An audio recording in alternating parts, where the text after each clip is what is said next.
नमस्कार दोस्तों, स्वागत है आप सबका आज के सेशन में। दोस्तों, आज का हमारा टॉपिक बहुत ही वाइब्रेंट और हॉट टॉपिक है। आपको आज के समय में इस टॉपिक पे कम से कम रोज़ 50 वीडियोस दिख जाएंगे। सो मैंने सोचा, मेरे पास भी बहुत सारी क्वेरीज हैं, बहुत सारे स्टूडेंट्स गार्जियंस मुझसे पूछ रहे हैं कि सर रीनीट के क्या चांसेस हैं। तो मैंने सोचा इसके ऊपर एक वीडियो बनाया जाए। पहली बात कि चांसेस क्या हैं और दूसरी बात कि इसके प्रोज एंड कॉन्स क्या हैं। मतलब अगर ये रीनीट होता है तो क्या इसमें लॉस है, क्या फ़ायदा है, इसके ऊपर हम डिस्कस करेंगे। वीडियो स्टार्ट करने से पहले आप सभी से रिक्वेस्ट करूंगा, चैनल को सब्सक्राइब कर लीजिए, जिससे कि काउंसलिंग से रिलेटेड कोई भी इन्फॉर्मेशन आए तो आप तक तुरंत पहुंचे। और अगर आप पेड काउंसलिंग कराना चाहते हैं तो दिए गए नंबर पर संपर्क करके आप हमसे बातचीत कर सकते हैं। हम लोग रजिस्ट्रेशन से सीट अलॉटमेंट रिपोर्टिंग तक आपको प्रॉपर गाइड करेंगे। आपके मार्क्स पे पूरे भारत में बेस्ट कॉलेज अलॉट करा के देने की आपको श्योरिटी देंगे। एंड प्रॉपर प्रोसेस से, काउंसलिंग प्रोसेस से आपके मार्क्स पे आपको पूरे भारत में कहाँ बेस्ट कॉलेज कम से कम बजट में मिलेगा, ये आपको पहले एक्सप्लेन करेंगे। दोस्तों, स्टार्ट करते हैं आज का टॉपिक। देखिए, रीनीट एग्जामिनेशन जो है ये होना चाहिए या नहीं होना चाहिए, एक अनएंडिंग डिबेट है जिसका कोई अंत नहीं है। क्यों? डेफिनेटली स्कैम तो हुआ है। 600 मार्क्स पे पहले 28-29 हज़ार रैंक था, इस बार 78 हज़ार रैंक हो गया। 3 गुना तो नहीं हो सकता। चलिए, 28-29 हज़ार था तो 40 हो जाता, 50 हो जाता, एक बार के लिए समझ में आती हैं बातें। बट 3 गुना रैंक जंप हो जाना इतना आसान नहीं है। अचानक से एक साल में इतने स्टूडेंट्स इतने ज़्यादा मार्क्स के साथ आ जाएंगे, ये इतना ईजी नहीं है। तो पेपर कहीं ना कहीं लीक हुआ है, जिसकी वजह से ये सारी चीज़ें हुई हैं, इसमें कोई डाउट नहीं है।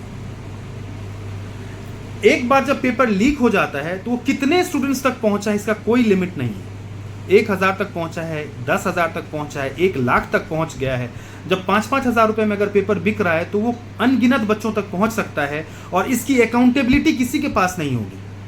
कोई इसका प्रूफ नहीं दे सकता कि इतने बच्चों को पेपर बेचा गया है, बिकॉज वो तो चेन बन गया, वो नेवर एंडिंग चेन है।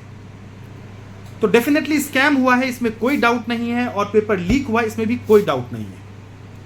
बट प्रॉब्लम यह है कि जिन बच्चों ने जेन्युइनली मेहनत करके जो वो 680, 690, 700, 720 लेकर के आए हैं, उसका क्या?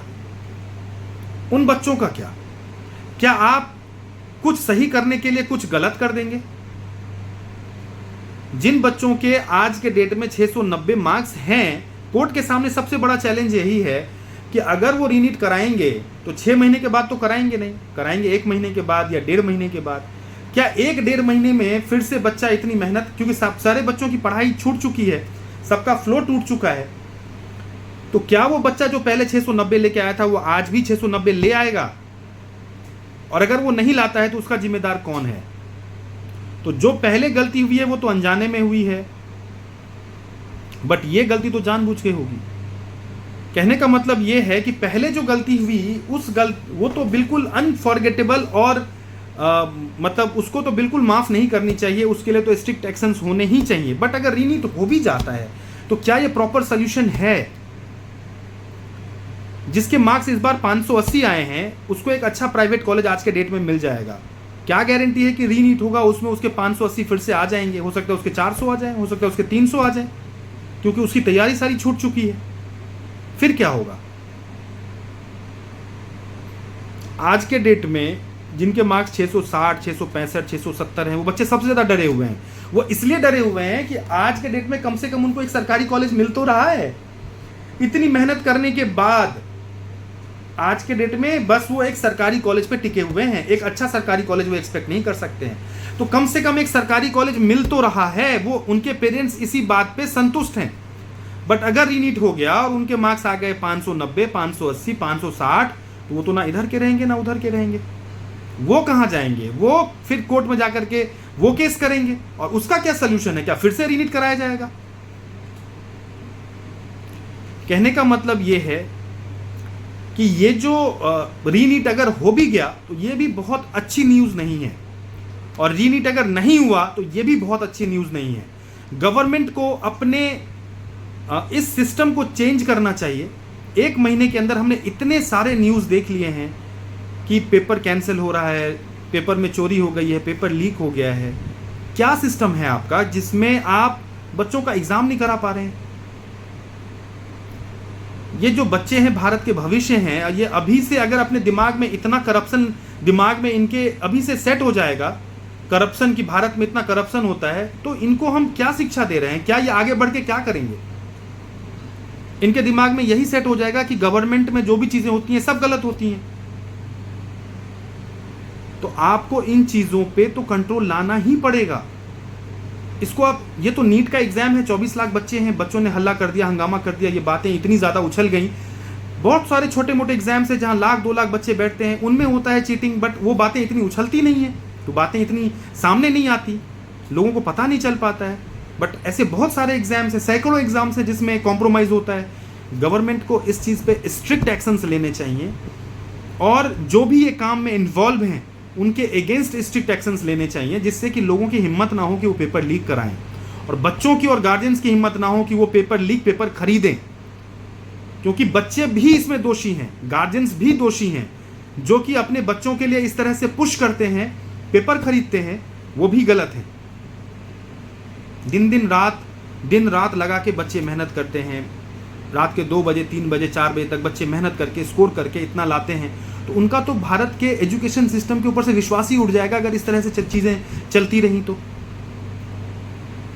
वो तो कभी, क्योंकि भाई उनका तो पूरा करियर दांव पे लगा पड़ा है ना, वो तो आज डॉक्टर बनने वाले हैं, आपने एक नियम निकाल दिया, कल वो डॉक्टर नहीं बनेंगे। एग्जाम हुआ, सारे बच्चे खुश हैं, 630 640 650 लाके कि भाई मेरे को तो सरकारी कॉलेज मिल जाएगा। आप रिजल्ट लाते हैं, उसमें पता चलता है 640 पे 40,000 रैंक है, उसको सीट नहीं मिलेगा बच्चे को, वो डिप्रेशन में चला गया है। तो ये पूरा सिस्टम बहुत करप्ट है, और इस पे गवर्नमेंट को ध्यान देना चाहिए। मेरे हिसाब से चाहे रीनीट हो चाहे रीनीट ना हो, दोनों ही एक दुखद समाचार है, दोनों ही बहुत अच्छा न्यूज़ नहीं है। अगर रीनीट हो रहा है तो गवर्नमेंट को कम से कम 2 महीने का समय देना चाहिए बच्चों को तैयारी करने का, जिससे कि जिन बच्चों ने 690 680 जिन्होंने स्कोर किया है उनको अब वापस एक फ्लो में आने के लिए थोड़ा टाइम लगेगा, तो उनको 2 महीने का समय ज़रूर दें और उसके बाद एग्ज़ाम कराएं, तभी उन बच्चों के साथ जस्टिस हो सकता है। एंड मेरे हिसाब से रीनीट कंडक्ट होना थोड़ा टफ लग रहा है, बिकॉज जो भी न्यूज़ हम देख रहे हैं यूट्यूब पे या हर जगह पे, वहाँ पे अल्टीमेटली घूम फिर के बात यही आती है कि कोर्ट में क्या बात प्रूव हो जाएगी। कोर्ट में आकर के बहुत सारे लोग पलट जाते हैं, अपने स्टेटमेंट बदल देते हैं, तो कोर्ट में बात प्रूव होना जरूरी है, पहली बात। दूसरी बात, सीबीआई को जांच सौंपी गई है, बट सीबीआई की जांच 10 दिन में तो कंप्लीट होनी जाएगी, तो कोर्ट हो सकता है उनसे कहे कि आप 1 महीने के बाद या 15 दिन का टाइम दे, 20 दिन का टाइम दे, 1 महीने का टाइम दे। इधर काउंसलिंग स्टार्ट हो जाएगी, क्योंकि काउंसलिंग पे कोई स्टे नहीं है, तो काउंसलिंग स्टार्ट हो जाएगी, तो फिर 2-3 महीने के बाद अगर इस पे रिजल्ट आता है कि फिर से रीनीट होगा, ये और नुकसानदायक है, क्योंकि फिर उन बच्चों का क्या होगा जिन्होंने एडमिशन ले लिया है, प्राइवेट कॉलेज की फीस जमा कर दी है, लोन ले चुके हैं, उनके साथ क्या होगा, फीस जमा कर चुके हैं। तो ये बहुत कॉम्प्लेक्स सा एक सिचुएशन हो चुका है। मुझे लगता है कि शायद रीनीट एग्जाम ना हो, और 8 तारीख का हम लोग वेट कर रहे हैं। मुझे लगता है 8 तारीख को भी इसका कोई परमानेंट और प्रॉपर सोल्यूशन नहीं निकल के आने वाला है। So this is it in today's video. Will come up with more relevant videos. नमस्कार।